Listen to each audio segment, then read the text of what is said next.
All right. Hello, everyone. Welcome to this week's edition of A Sip of Knowledge with Marty Duffy, Liz Rhoades, and Lew Bryson, plus special guest Oskar Bruno from Agitator Whisky, all the way in Sweden this week.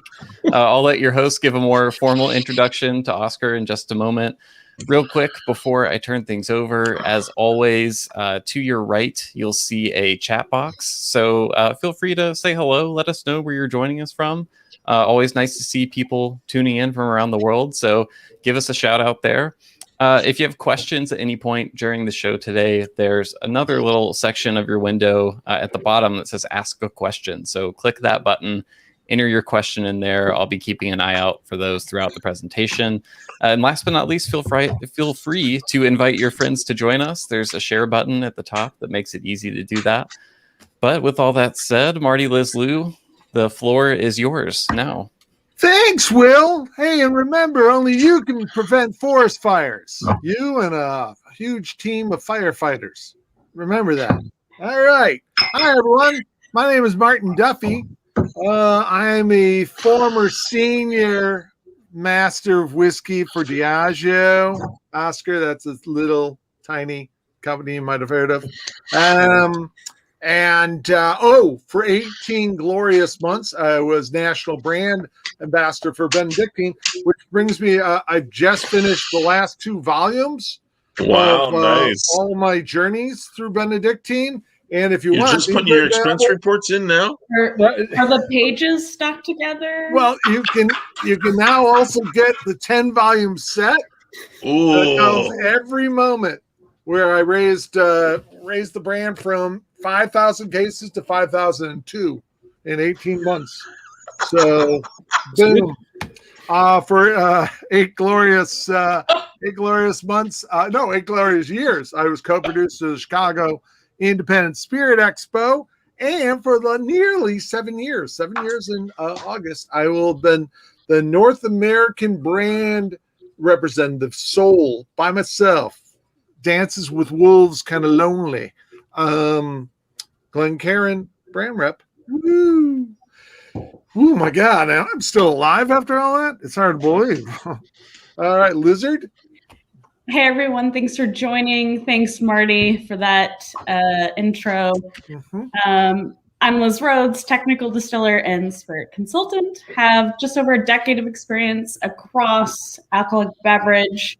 Worked on a variety of spirits, products, and substrates, including beer, rum, vodka, but my particular favorites and expertise, yours as well, you, whiskey, of course. I spent most of my career at also a small mom and pop, as Marty mentioned earlier, known as DIAGEO, but am now currently founder and principal at Spirit Safe Consulting. And hey, want to learn more? Scroll down to the About the Host section. There's a little link to my website. So there it is. Yeah, it's right down there. Down there. Lew? Yeah. Thank you, Liz. I'm Lew Bryson. I am a whiskey writer. I was the managing editor at Whisky Advocate for 20 years. And then went back out on my own. I am currently plugging the crap out of my relatively new book, Whiskey Masterclass, and still going on the road. Happy, yes, to mention tasting whiskey. Want to mention that I'm also featured in the upcoming Oxford Companion to Spirits and Cocktails, as is Marty. Yes, Liz, you're in too. Yes, that's coming out in October. Supposed to be in October. So. That is a long-term project that has finally come to fruition, and we're all looking forward to seeing that very much. They should just rename it a sip of whiskey. Symposium. Yeah, all the rest of those spirits. I am currently a senior drinks writer for the Daily Beast website, and my whiskey today is the new Ezra Brooks 99 proof, and I'm enjoying this. This is quite nice. Here, I'll get that there. Can we sit? There it is. There it is. Your fingers need a little filing. Shut up. So that's what I'm drinking today. Back to you, Marty. No, it's you. I will. No, it's Liz. Oh, right. It's Liz. That's right. Liz, not me. So I'm really excited about this week. So the rest of the guys didn't get their samples, but I am sitting in front of 5 Whoa! right now. Yeah. Today's show is going to get interesting and more interesting as we plug along. Today we have special guest Oskar Bruno from Swedish distillery Agitator, and I had the pleasure of meeting Oskar a year in ish. So year and a half. Yeah, we met at the World Whisky Forum in Seattle back in last February, which was right before pretty much I've seen anyone.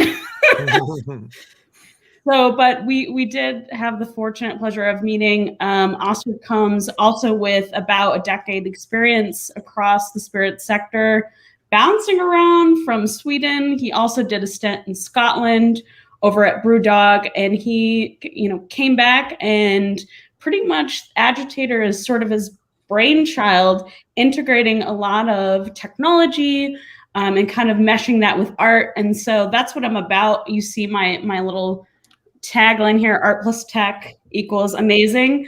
And so we're here to talk about that today. So thank you, Oskar, for being with us. Well, thank you. And it kind of sums it up quite well. We met a year ago, and I attended to the World Whisky Forum, and I've been participating in the forum ever since it started. And I now represent Agitator, and I work as the distillery manager over here. So it's really good to be on this show and to meet you guys, because it's been a while since you could go abroad or do anything really. So anything. Yeah, absolutely. And I think we're in for a treat today, because you're planning on kind of doing a virtual tour, right? Of the distillery? Yeah, hopefully, because I think it's kind of boring to watch a PowerPoint or just hearing me ramble some strange Swedish words. So I think it's better to show you the plant and see what we made here, because it's quite unique in many aspects. I like strange Swedish words, so if you can throw some in. Yeah, every second word will be a Swedish word. Before we dig into the distillery and the tour, why don't you just kind of walk us through your experience and how you got where you are at currently? Yeah, so if you start from the beginning, I went to uni here in Sweden and started to study electronics to become an electronic engineer. And once I finished school back in 2010, pretty much all the engineering jobs were gone in Sweden. So I started to work as a gardener instead back in the small town where I'm from. And quite strangely, we found a small note on the local supermarket from a distillery looking for personnel to start working for them during weekends, doing guided tours and such. So I'm sorry, they posted a note at the supermarket? Really? Yeah, I guess that's what you do in Sweden. Bad boy, a bad boy who really knows his liquor. Makes a lot of sense. I will say, what you went to university for, I feel like there has been guests before on our show that have gone into distilling that started out like there's sort of the sound engineer music like overlap. That's the thing, because my colleague who also works here, he went to the same school and he did music. And to be honest, my engineering were kind of focused on sound and vibrations and also music. So, but more on the technical side. So we do have the same background, and also a couple other guys in the whiskey industry here in Sweden have gone to the same school, and they did the music program. So it seems like it's a common thing amongst us distillers here. Well, Oskar, can I ask real quick? There was an article out just this week, and I think this is old news, but the Metallica whiskey, Blacken, has been they're playing loud Metallica music to the barrels. And I think other folks have tried this too, to basically gyrate the barrels. Too, I think. You've heard about this? Yeah, I've heard about it. And what do you think? Play some of your own? To be honest, what you're trying to do is to agitate the spirit inside the barrel with sound vibrations. And as far as I know, the losses between transferring vibration through like a motor that vibrates to conducting sound waves is a loss of 90% or more energy. So instead of playing music, you can just put the speaker directly to the barrel. And the vibrations from the speaker, you could use a lot less energy and you get better results probably. So I would do that instead. That's probably my that's kind of his that's his MO here. The whole saving energy thing. I mean, that's good. Yeah. It's good. So un-American. And we're sure to get into that discussion around sustainability and energy efficiency in craft, but continue on. Yeah. Oskar. From that small note to supermarket. Yeah. I do. I did take this note, and I phoned the company and asked if I could have the job, basically. And I also went there and introduced myself. And luckily enough, I got the job as a tour guide, starting on weekends, doing some extra work at a small distillery. And quite soon after, they asked me if I wanted to move into the production. And by then, I didn't have any job left in Sweden. As I mentioned earlier, Sweden does have seasons, which means that you can't cut grass during winter. So during winter, I started to work in the production of this distillery. And just a month after I started in the production, the production manager left his position.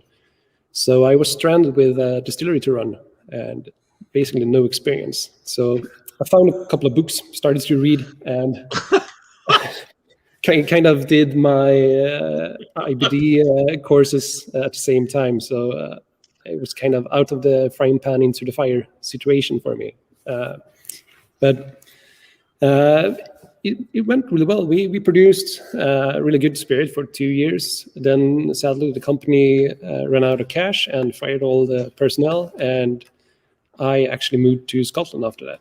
But to long story short, nowadays the stock of this company that we work for has been bought by another company that started to release the spirit that we made 10 years ago. So it's really nice to see that some of our hard effort made it into a bottle. But it's better than dumping it out, isn't it? Sorry? It's better than just having it dumped out because nobody knew what it was. That would be terrible. Yeah, it was actually quite near. I think a couple of weeks later, the stock would just go down the drain. So it was actually a company who bought it and kind of saved it. So we're really happy about that. Wow. But yeah, I moved to Scotland to learn more about whiskey. So I did a week at Knock2 Distillery, and after that I started to work for Brewdog for a while.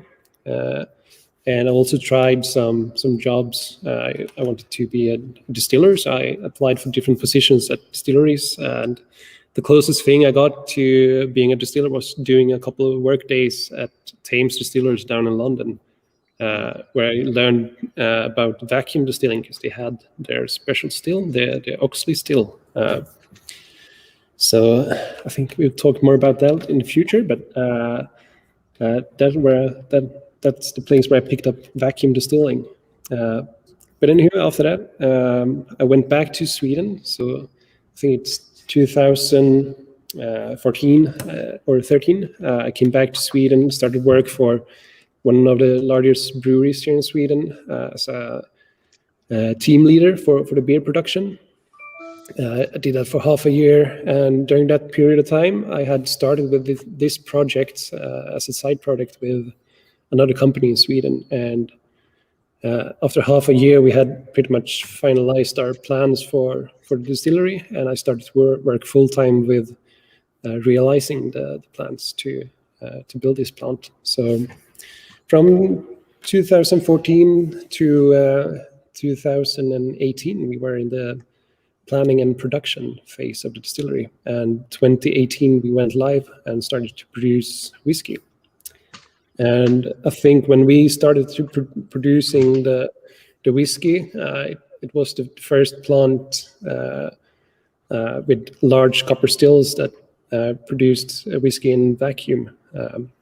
So it was kind of a exciting period for us, and we learned a lot about distilling in vacuum and how we can kind of enhance different flavors and add new exciting tastes to spirit.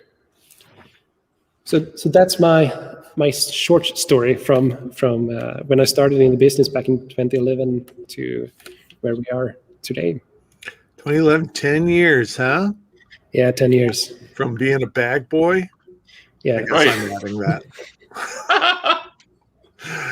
Well, wow. See, that's pretty cool. I mean, we talked to a number of different folks, and then you always run into people who want to get into the industry, and you tell them, look, you get into a distillery and you start working and you work your way up. The old timers, especially in Scotland, they used to work in the warehouse as teenagers, and next thing you know, next 40, 50 years later, they're master blenders. But still, they got a paycheck.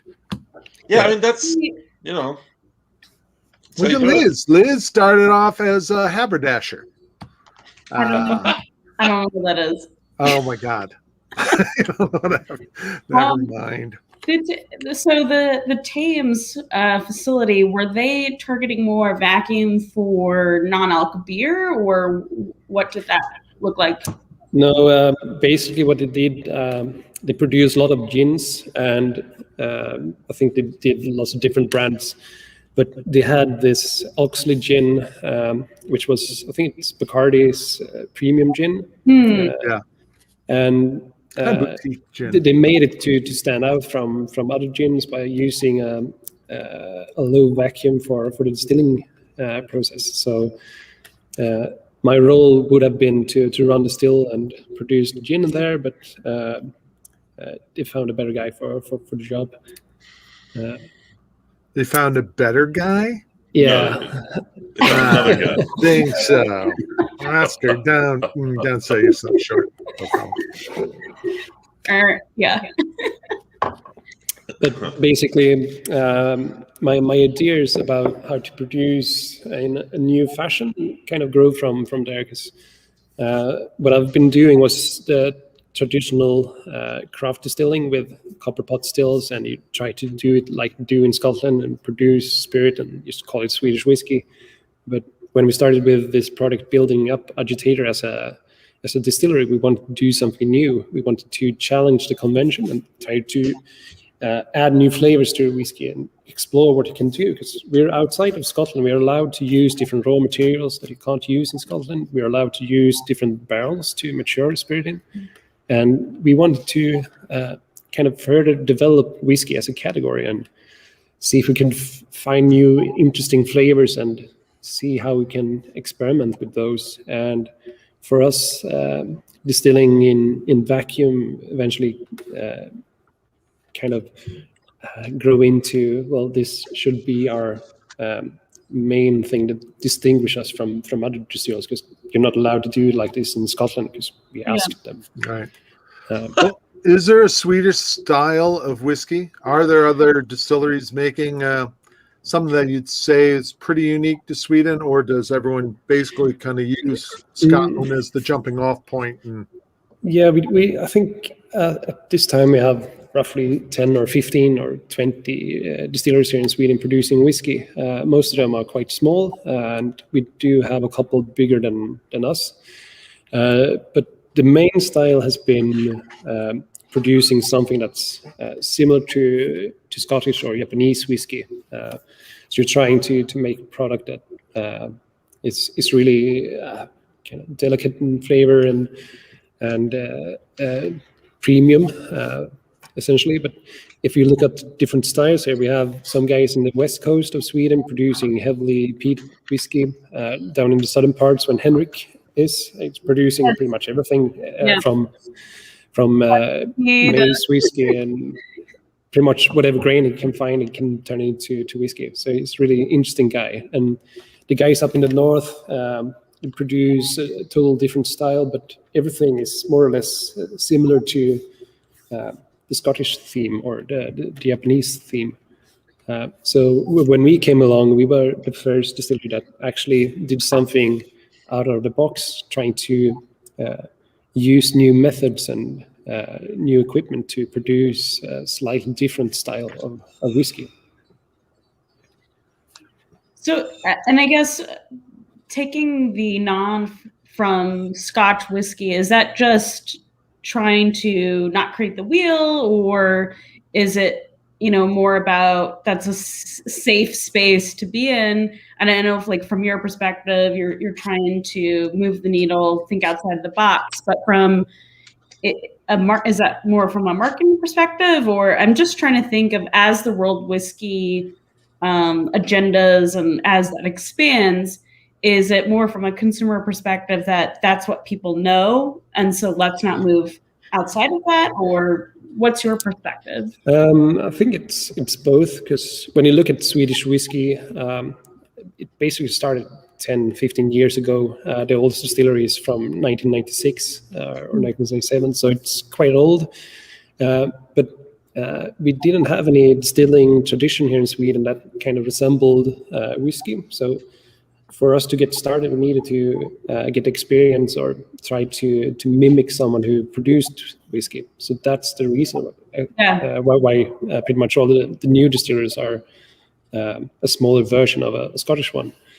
But when we built this distillery, we actually built it for the second time, because our owner has built one of the Swedish distilleries before, and I've worked in a distillery before, so we kind of had some experience that we could use, and we know some of the bottlenecks that we needed to remove for the production to be a bit smoother and work a bit better. But I think most of the companies started out doing something that's quite similar to Scotch techniques. Yeah. And I know you have a rye as well. We do, yeah. And I'm just looking through the samples now, and I think you have 2 different distillates that you sent, but you also have some rye. So you're doing some sort of akin to like a peated Scotch style, but also you're doing a rye whiskey as well. Yeah, our main product is actually it's quite similar to Scottish whiskey, because in the end, the whiskey consumer, when they buy a bottle of whiskey, they expect the content to be similar to whiskey or what they've drank before. So we can't go too far away from the flavor of whiskey. And so our main product, about I think it's 90% of what we produce, is either slightly peated or peated style of whiskey. But then we do some special expression like the rye whiskey, which is in our core range. We also do super special ones, like we mixed 4 different malts from 4 different grains together to create a new mash bill and try to get new flavors out of that. So we do lots of different experiments, but our core range will just be 2 different products and the rye. But with that said, it's not that common that you produce rye whiskey up here in Sweden. It's really unique. And what's your rye like? I mean, what is is it rye malt? Is it rye grain? Is it a combination? What? We do use 60% rye malt and 40% malted barley. So it's most of it. It's malted rye, and we would use the traditional Lortetan to extract or remove the solids from the wort. So it's a sticky nightmare to produce this this rye whiskey, but in the end the flavor is really good. So we really like it. Not mistaken, you're doing some wet milling as well. Oh, right. Yes.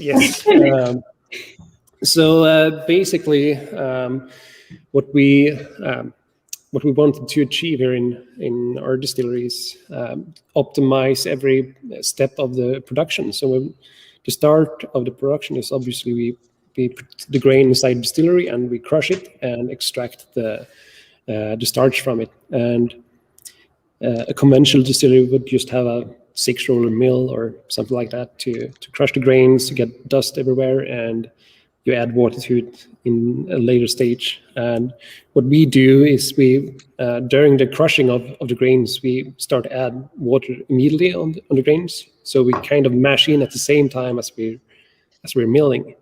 And this essentially removes one step of the production where you have to keep the crushed grains in a bin. And it also reduces the risks of dust explosions, because when we start milling, we add water, so it's a safer production for us, which also makes it possible to place the mill in the center of the distillery, because all the ATEX approval is much easier. So your footprint is a lot more compact due to that process. Yes. Okay, great. Yeah. And for us, it's also we want to remove the bottlenecks that you can find in the production. So we use this equipment from a German company called GEA, GEA, and they produce pretty much high-end brewing equipment for breweries all over the world. And we asked them if they could produce this smaller version for us to produce our whiskey in. And I think when they started to build the equipment, it was one of the smaller mash tuns that they produced, because it's really tiny compared to what they usually do.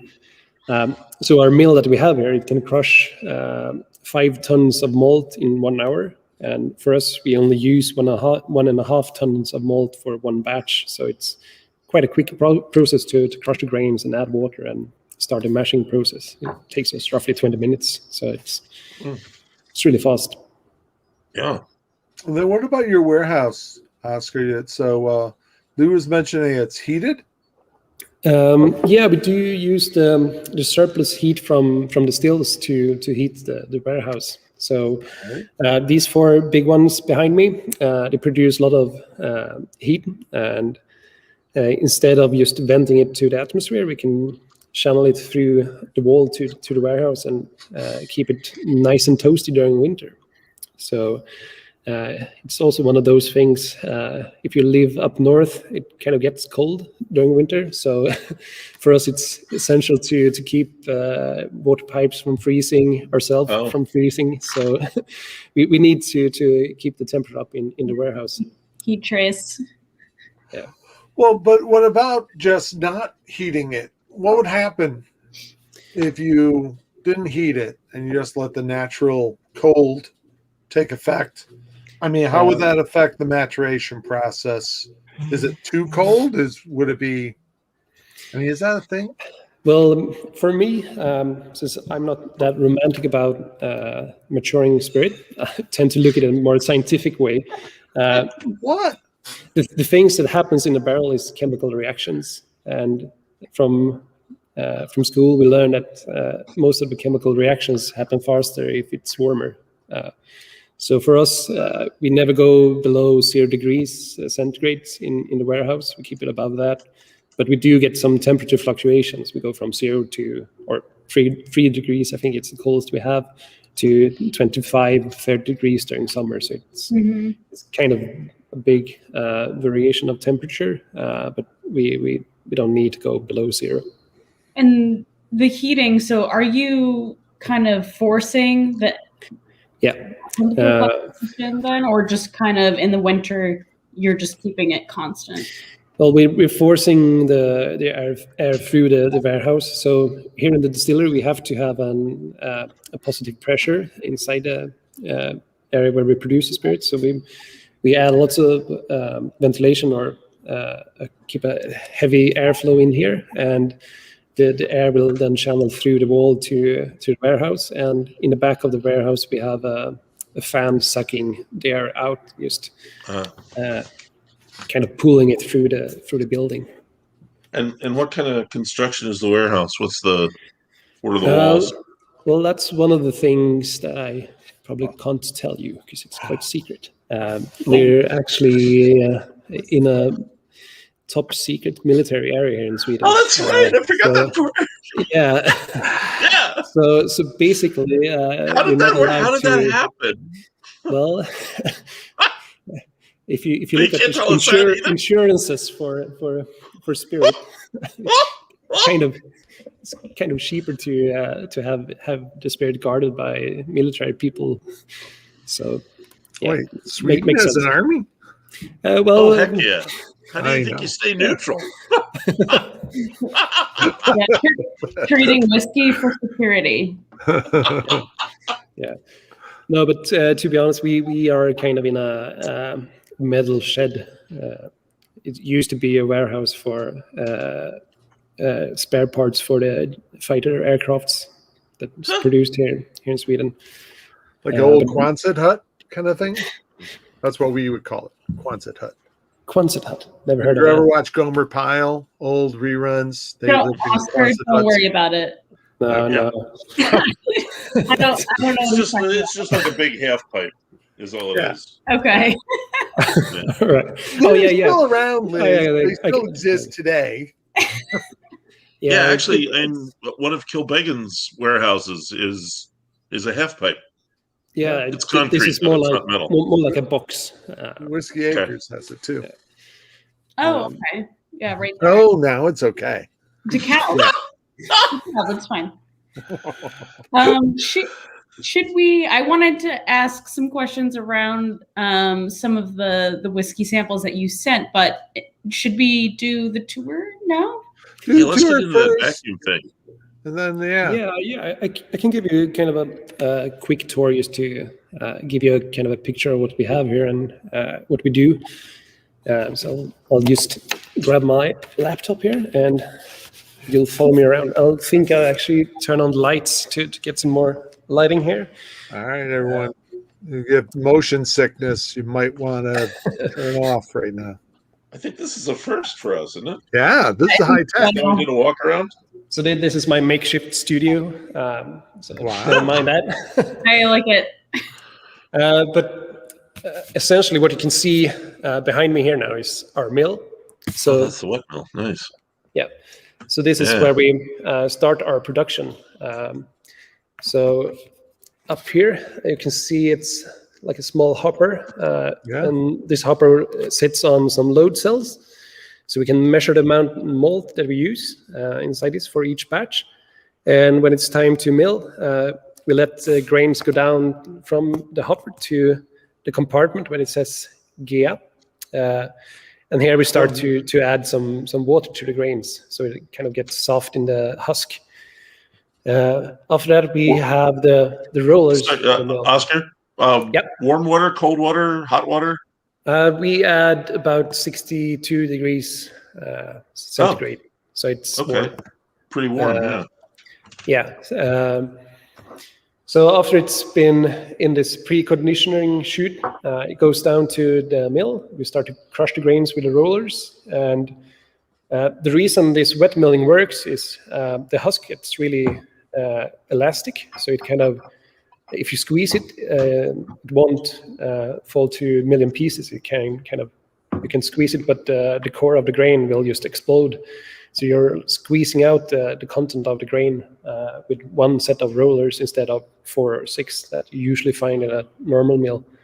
And what this does is that the husk is more intact. It's kind of looks the same as it did prior to milling, but the core of the grain, all the starch, it's essentially like a powder. So while we're crushing the grain, we add some more water at a higher temperature, because the goal is when the mixture reaches the bottom of the mill, we want to achieve around 67 degrees, because when it's then transferred through a pipe to the mash tun. There's some heat loss, so you're trying to hit Yes. homogenization. Yeah. So we will reach at 65 or 64 Yeah. degrees up here. Well- So Well, Yeah, sorry. Will said I was on mute. I'm just essentially repeating what I said before on mute. So we're good. So what we have here is the mash tun. So if it takes roughly 20 minutes for us to crush 1.5 ton of grains, we transfer it up here to the mash tun, and we start to stir it around. And just for the sake of it, we're doing some maintenance at the moment, but I can just go up to show you how it looks inside. So And this is your one and only mash tun? Yeah. One mash tun to rule them all, as we usually say here in Sweden. So you can see here's the mash tun, and I don't know if you can see it, but inside it we have some, or it's like a huge false bottom. So essentially, when we put the grains up here, we stir it over the false bottom, and we can let the liquid go through the false bottom, and the solids will stay up here, and we'll get what we call wort, the liquid that we can ferment and produce whiskey from. So you're a mash louder. Yeah. Yeah, perfect. Sorry, I kind of got out of breath going up the stairs. Yeah, be careful. That's why we don't do that. This very often. We're all in. Yeah, we're just sitting here. We can't have our distillers having minor cardiac infarctions during the show. So basically, we're extracting the liquid from the grains up here, cooling it down through a heat exchanger, and we're transferring it to our fermenting tanks, or the fermenters, which we have 6 of. How big is the distillery, Oskar? I'm sorry. How many square feet? Or I don't know. Do you guys want to use feet? I think this area, the production hall, is 350 square meters. So I think you have to do your conversion yourself. Big. I just converted it. It's kind of big. Yeah. Mm-hmm. And the annual capacity that we run at today is we produce roughly 100,000 liters of pure alcohol each year, but it's about 1/5 or 1/6 of the maximum capacity of the plant. So we can increase a fair amount if we just put in some extra fermenting tanks. But the wort that we produce up here goes into the fermented tanks, and here we do it slightly different because our goal here is to produce as strong beer or wash as possible. So our target is to reach somewhere between 10 and 11% of alcohol once we're finished with fermentation. Wow. And one reason for that is to actually save energy, because when we distill it off, we use less energy because we have higher alcohol content. And also when we produce this, we'll use less energy because we put in less amount of hot water into the to the mash tun. So, and the trade-off here is the quality of the spirit is a bit fruitier and a bit cleaner because we let the yeast just work with trying to survive and ferment, which gives us a bit more or higher ester production than usual strength. So it's slightly different, but gives a really nice flavor in the end.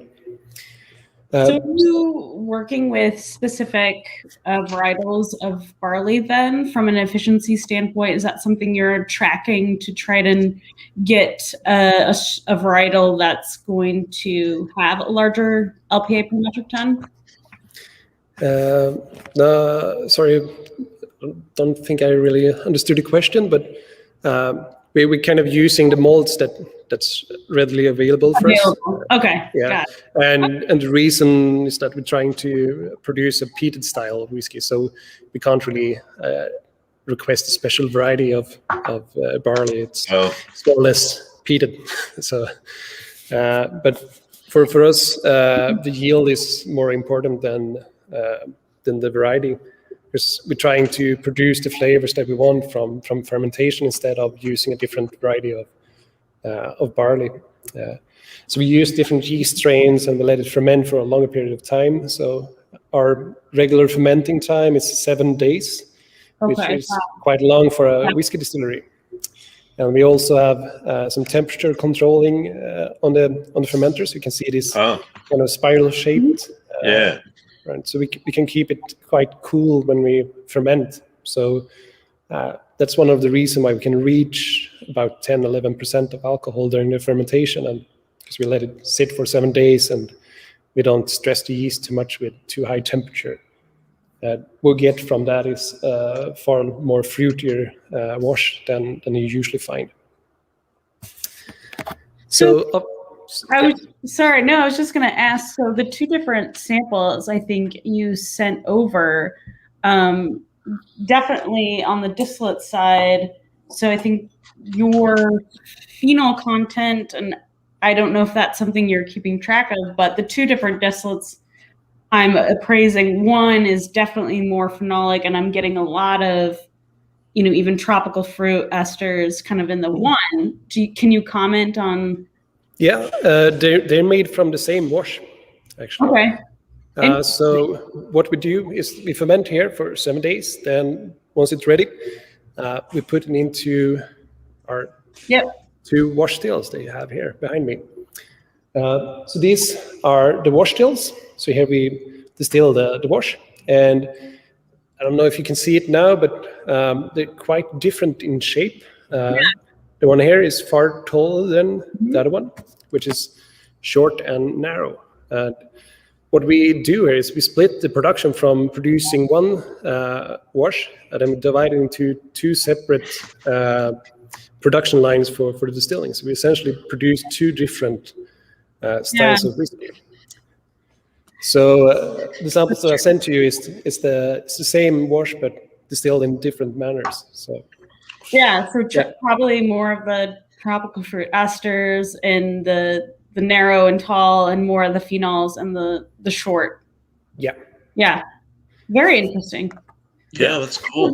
They're very different distillates, and again, I'm Lew, Marty. Sorry. Yeah, no, that's all right, Liz. Nice. No, don't worry. Right. I know So how you distillers are. So once in the still, we start with the things that distinguish us from more conventional distilleries. We start, or we reduce the pressure inside still. So just to keep the, what do you call it? For us, 1 bar of pressure is atmospheric. And if you go down to 0 bars, that's total vacuum. So we work between 1 bar and lower amounts. So for these stills, we run them at 0.3 bars, which essentially means that we're lowering the boiling temperature of the liquid 30 degrees. So instead of boiling at 92 degrees, which a regular wash would do, we're boiling at 62 degrees. So it's really a cold process, actually. And this is to save some energy in the end. And we run these stills. It's just a stripping run to get the alcohol out of the wash, and then we redistill it in the next pair of stills that we have down here. So the low wines goes into these two stills, and as you probably can guess, the low wines from the tall still goes into this taller, strangely shaped spirit still. And yeah, that's even more narrow. Look at that. Yeah, and it's also has, I don't know if you can see it, but up there on the line arm, we do have a purifier as well. Oh, nice.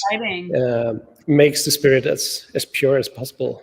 So it's supposed to be the total opposite of that one. I think you're only the second guest who's been on the show with a purifier, so it's exciting. So I think the Ardbeg would have been the other purifier in the show. Yeah. And we do also have the option to, we can either run the low wines from the tall still, we can put it into the short still if we want, and the low wines from the short still can go into the tall still. So we can do a mixture between these to create new flavors. And run the purifier, not run the purifier. Yeah, so we have lots of different options, and these two stills run at a higher pressure. So instead of 0.3 bars as the wash stills, we run these spirit stills at 0.8. So we're only reducing the boiling point by 5 degrees, roughly. And so it's also, we can change the pressure if we want to, because it will alter the flavor of the spirit. But the reason why we do this is due to energy savings and a quite complicated system that we use for this distillery. which I'll try to explain. But essentially, this plant, all the stills and pretty much everything that requires energy uses hot water as the energy medium. So instead of steam, which is the more traditional energy medium, we have just regular hot water going through the pipes. So these two stills, the spirit stills, they're connected directly to a central placed boiler, which provides energy for the whole community. And what we get is 105 degrees water coming into our facility. We use that water to get these stills boiling. So we have a boiling point at around 80 degrees inside these stills. So if we have 105 degrees coming to the stills, and we need 80 degrees to get it boiled, the water going from the stills is about 80 degrees warm. And this is warm enough to get the other pair of stills boiling, because I need 60 degrees to get these two boiling. Sure. Okay. So what I do is I use the residual heat from the first pair of stills here, or the spirit stills, to get the wash stills boiling. And also, if I need some extra energy for the mashing, I can just steal it from the middle of the process here. So it's quite a complicated system to run, because we have to keep the energy balance in kind of tandem with different tanks that we have storing water in different levels. I think the most difficult part of this plant is to maintaining the energy efficiency. But once you get that down, it sounds it's like a really lot of efficient math. plant. Too much math.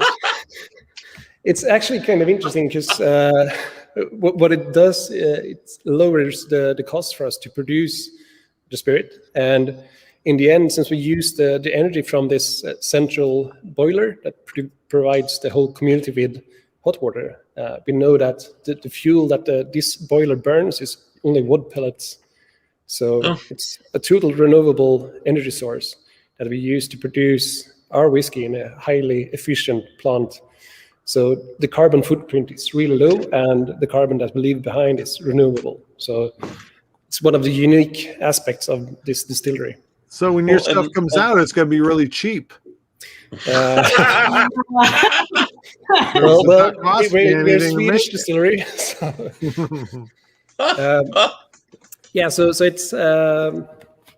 it's a bit different compared to other distilleries, because what we do is actually producing two different kinds of spirit in one day in these 4 stills, and the flavor from the raw material, even though if you're using a peated malt, we get slightly unpeated or very fruity style from the tall stills, and from the lower ones we get heavy phenolic style spirit. So the sample I sent to Liz is made from a 40 ppm malt, and on the nose you can kind of feel that the spirit from the tall still is really fruity and pure. Very different. Yeah, absolutely. They're very different liquids.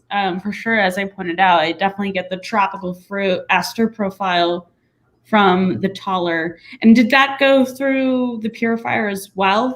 Yes. Yeah. Okay. Interesting. And there was, I see Eric joined on. Hey, Eric. He had some questions about, what a purifier is, and Christian responded back. It's essentially a defumator, but instead of a direct reflux, it's directed back to the line arm. So it's just kind of, you have your line arm going this direction and a tube around the line arm, which we run cooling water through. So it condenses some of the liquid. Who is the producer of the stills in Italy? Oskar, Eric was asking. These are made from an Italian company called Frilli, and they produce stills pretty much for producers all over the world, and they're kind of big on the whiskey market at the moment. So the reason why we decided to go with this company was due to their kind of engineering philosophy when it comes to production, because for us we feel that we need the answers, not the story around the spirit. We want to know why we produce it, how can we produce it better, why do we ferment like this? Why do we distill like that? We want to keep it scientific. And Well, go ahead, Lew. We were joking about the math, but you also told us that the distillery's got a pretty high level of automation. It does, and I can give you a tour about that. Cool. Here we I go. thought that was Join something me you could here. even see. I Yeah. figured, technology is just kind of magic in the air. Well, yeah, it kind of is, but through buyers at least. So just before I enter the automation room or operator's room, what you can see here is our 3 final spirit tanks. So I told you that we produce 2 different styles of spirit, one from the tall still, one from the short narrow still. And we also have the option to mix these 2 together to produce a 3rd different profile. So basically we can produce 3 different styles of spirit from the same raw material. And this is built up on the kind of thought that in Scotland you have like 100 whiskey distilleries, and they pretty much all use the same raw material. It's unpeated barley, and they produce lots of different flavors from it. So the stills really help producing different varieties of flavor. But what I wanted to show you guys is this little room here. This is the control room where we usually run the plant.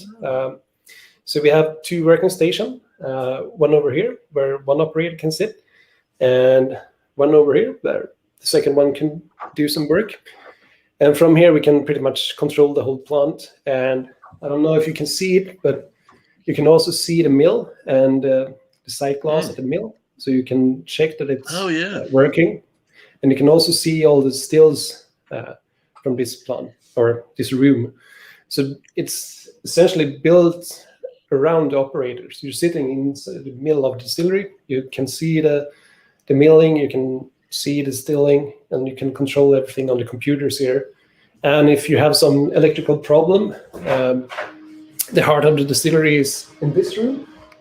So pretty much here's all the control cabinets for the automation. And yeah, it's essentially built upon one distiller running the whole plant. So it's kind of automated. And do you have a big red light and a strobe light? So if there's a meltdown or if there's an alien loose, there'd be all this, and you lock yourself in the control room. And to be honest, aliens are quite common on this area. Hello.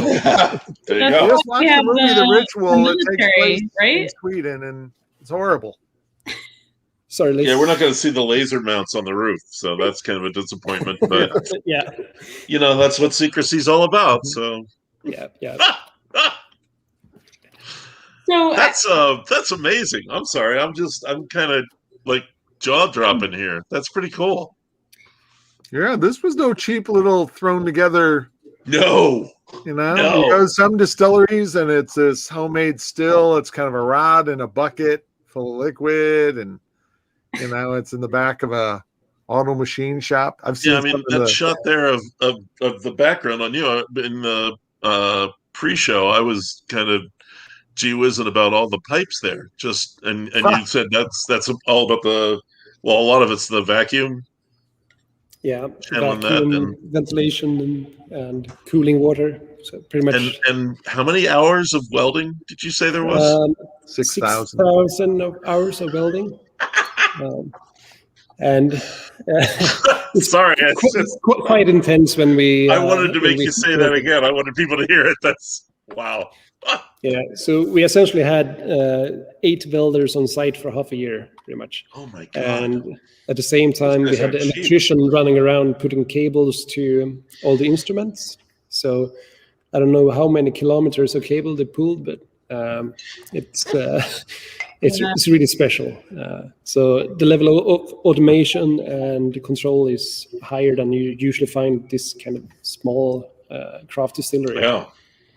And I guess that's the question, right? To circle back is, what are some of the pushback, or what has been sort of from a consumer or from an industry perspective on, like we're having in the green room, like sustainability, energy efficiency, yield optimization versus flavor, I think a lot of people think of those as in different camps, but really, I mean, it's an intersection.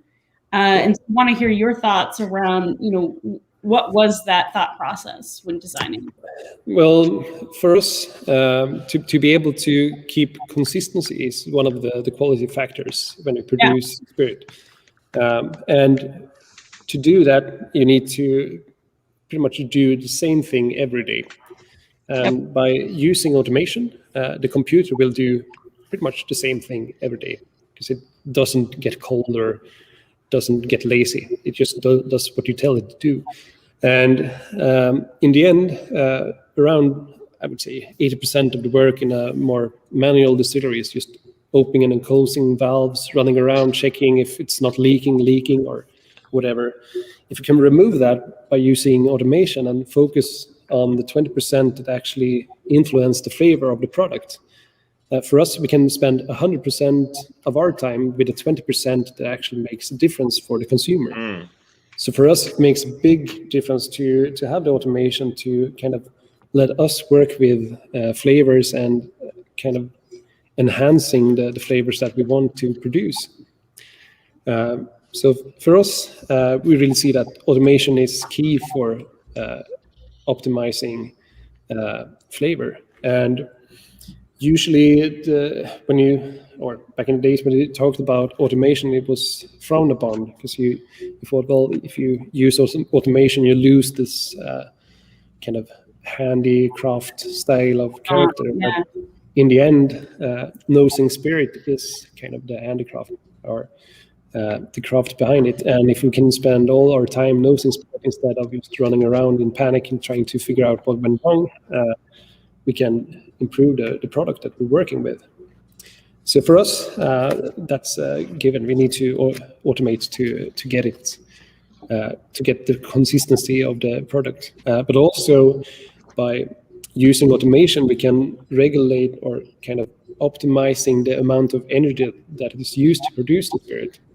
So we can see directly if we change 1 parameter on the settings of the distillery, we can see how the outcome is changed or has changed, and if the energy is behaving differently, if we can reduce the amount of energy for us to produce the spirits. So the optimization of the plant is far easier. And from what I've seen, if I increase efficiency somewhere, the quality of the product kind of follows the same curve. So if the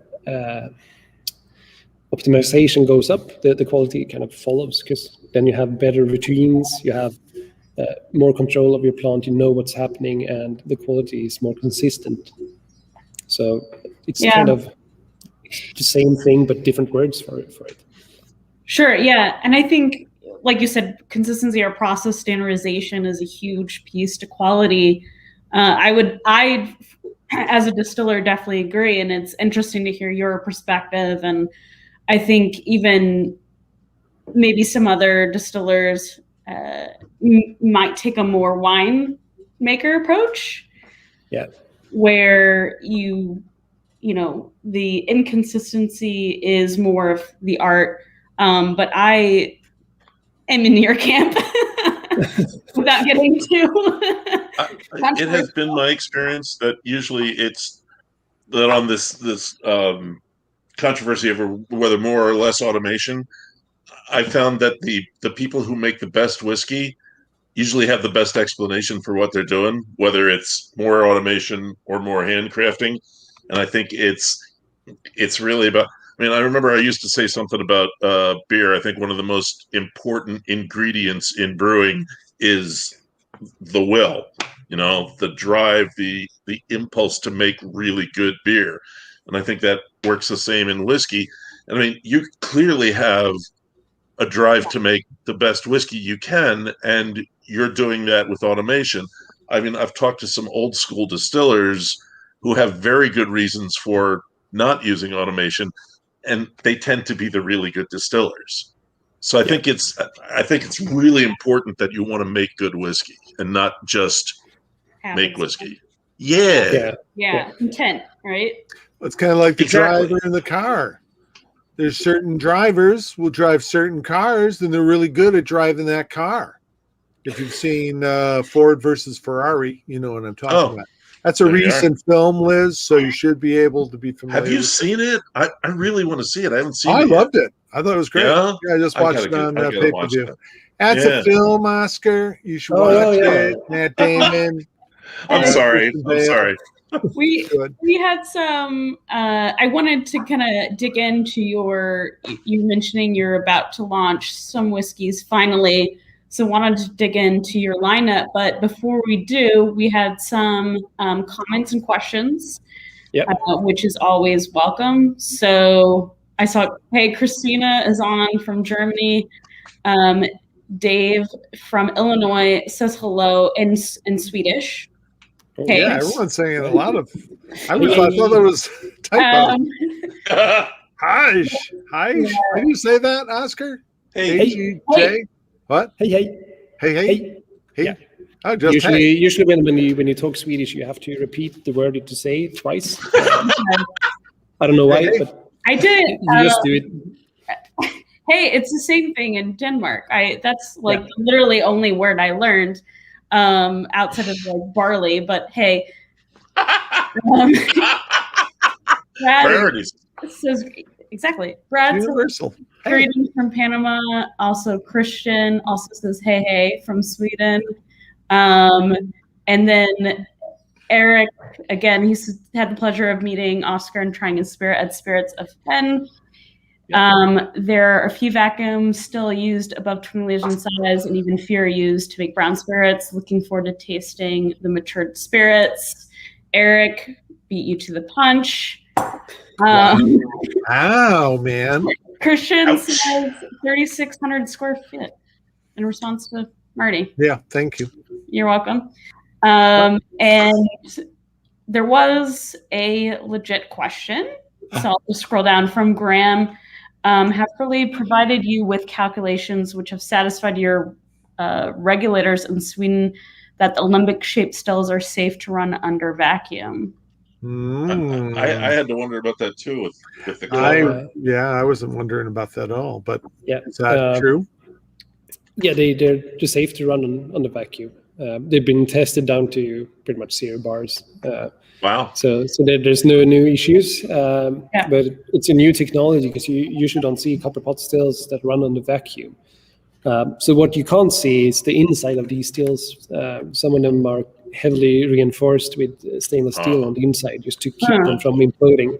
Gotcha. So they're quite different, but since they're quite small as well, they're more sturdy against the pressure. So. And the good thing, if we have a leak, it's kind of easy to detect it because it goes inside of the still instead of outside. So, Oskar, who regulates you guys in Sweden? Is there a Swedish Spirits Commission, or is it the EU? It's probably pretty much European. All the regulators around whiskey production is from European. Legislation. So the only thing that we have to do is when we produce whiskeys, we have to do it accordingly to the European regulation.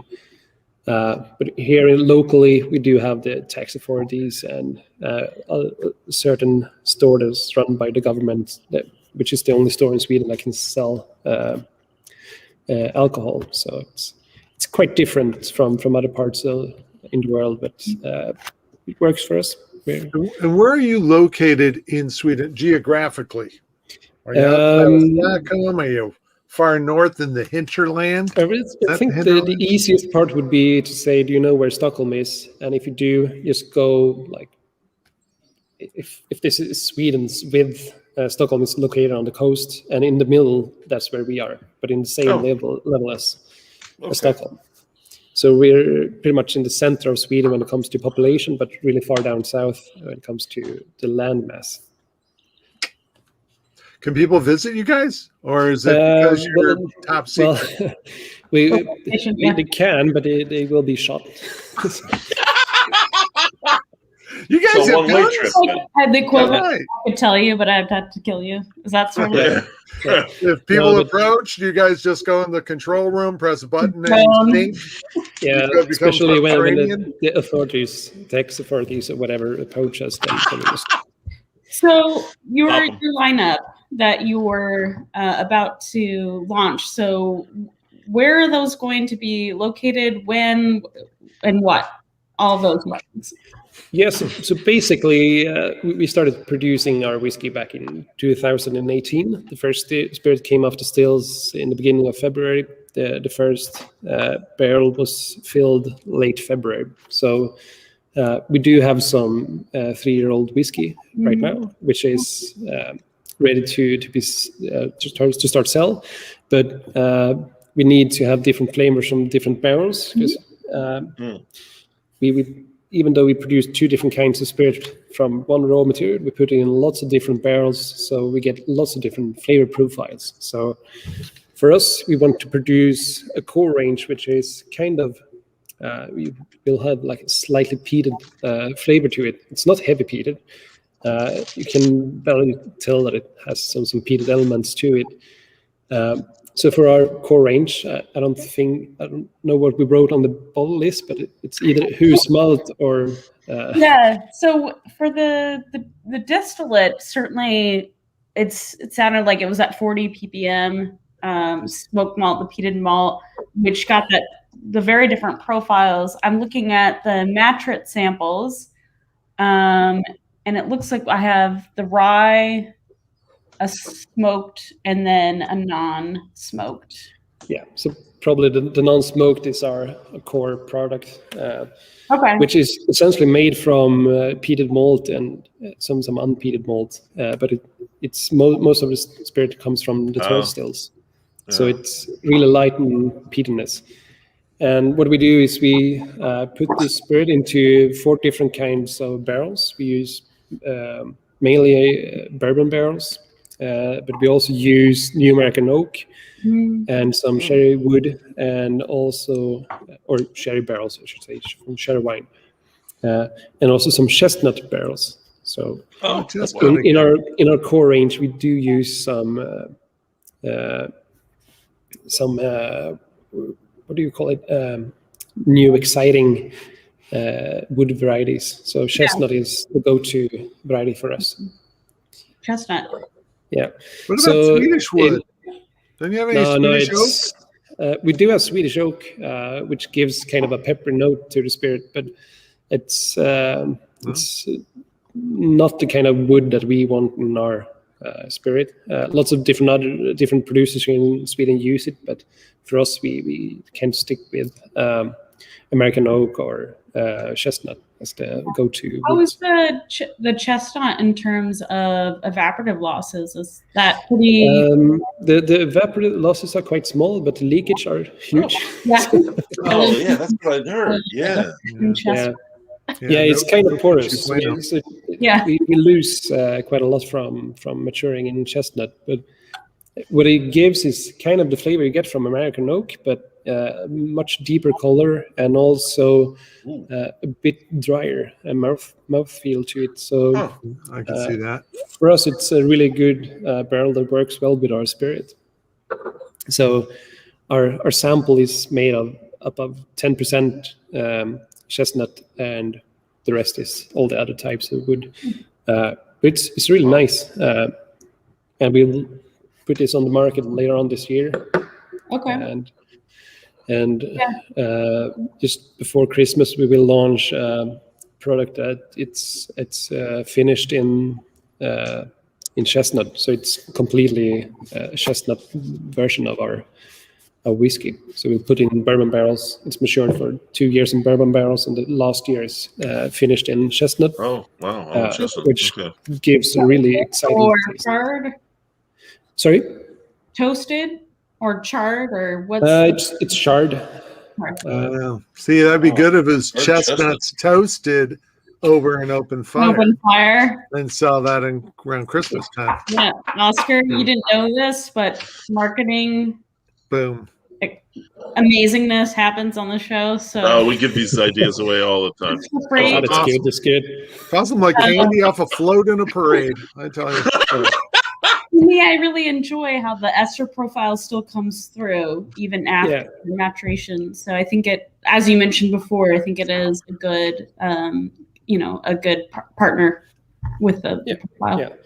So after we released our kind of standard mold, the next expression will be the peated version, which essentially is the same spirit but comes from the lower distills. So we use that spirit and we put it into ex-Islay barrels just to give it kind of a slight less influence from the wood and some peatiness from the Islay spirit that's been matured on it prior to ours. So it's a total different style, but same raw material. And are these available where? Justin, are they outside of Sweden yet? Or have you even released? They will be available in Sweden later on this year. And as for export, we really haven't found a way out of Sweden yet, but hopefully we'll do. Sweden. Because the amount of spirit that we produce, we need to export in the end because it's more than the Swedish consumer will drink. So we will probably reach around in Scandinavia and probably down to Central Europe. I got an old college there. buddy in Stockholm. I'll get him to get me some. Yeah, should. Oskar, I'm afraid we're up on time, but it's been really super to have you on the show. Thanks so much for joining us. I know I can. Thanks for the walk around. Yeah, this is Yeah. the first time we've done that, and it was pretty incredible. So really appreciate that, and I'll be enjoying your whiskey in my next meeting. So thanks for joining. Before we go, next week we'll have on Nicole Austin of Cascade Hollow, and that's sure to be a treat. So please join us next week. Thanks so much. Remember, folks, if you don't know, if all you know is Jack, you don't know Dickel. Yeah, I'll wear my shirt. I'll make. Yeah, I'm gonna try to find my shirt too. Okay, we'll match. We'll be twins. I have a hat. I'll wear a hat. Yeah, but it doesn't say you don't know. No, it doesn't say that. You're right. You're right. Oscar, thanks very much. Thanks, Well, everybody. thank you, Oscar, you be guys. good. Keep the lights on. It gets dark up there. No, it doesn't. Not now. Oh, that's right. Land of the Not Midnight ever now. Sun. Right. Yeah. We'll go listen to the Immigrant Song right now. All right. Bye, Thank you, guys. guys. It's been Bye, a pleasure. guys.